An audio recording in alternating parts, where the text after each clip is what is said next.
Welcome to the Morning Update. I'm Erin Roan. The Department of Foreign Affairs has confirmed the death of a Victorian man in Ukraine.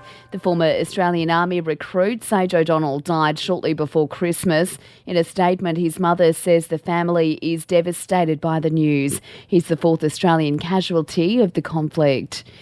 Scott Morrison has reportedly been caught up in a Twitter data breach. A hacker is claiming to have obtained the data of 400 million users, including the former PM.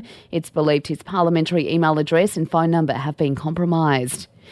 Still on politics, and it seems younger voters are turning their backs on the coalition. The latest Resolve Political Monitor poll shows young voters have thrown their support behind the new Labor government with a shift of 31 to 42% in the December quarter.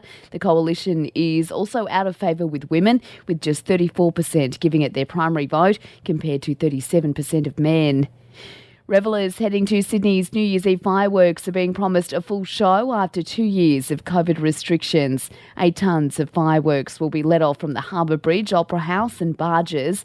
Director Fortunato Foti says this year will be bigger and better than ever. There's a few new things that are in this year's show. We're doing a multicoloured waterfall and a multicoloured bridge moment. We're really excited that it's come this far, and hopefully we can get across the line and it'll go off with a bang. More than 1 million people are expected to flock to Vantage spots to ring in 2023.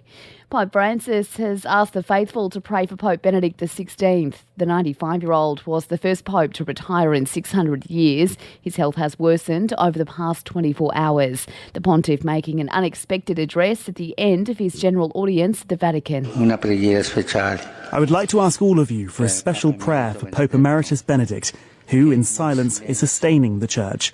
Let us remember him. He's very sick, asking the Lord to console and sustain him in this witness of love for the Church until the end.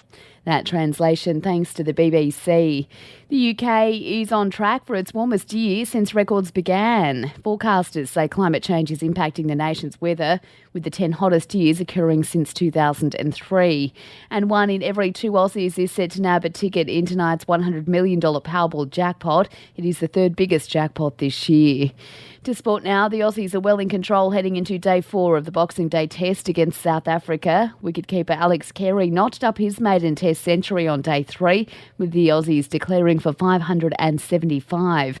Carey, who used to be on the GWS roster, says he's grateful he ended up in the baggy green instead. I have to probably thank Kevin Sheedy that it was a test 100 rather than a run around with GWS on the footy field. He pointed me in the cricket direction. So, yeah, really special day. Great to be out there. The atmosphere's been amazing this test match so far.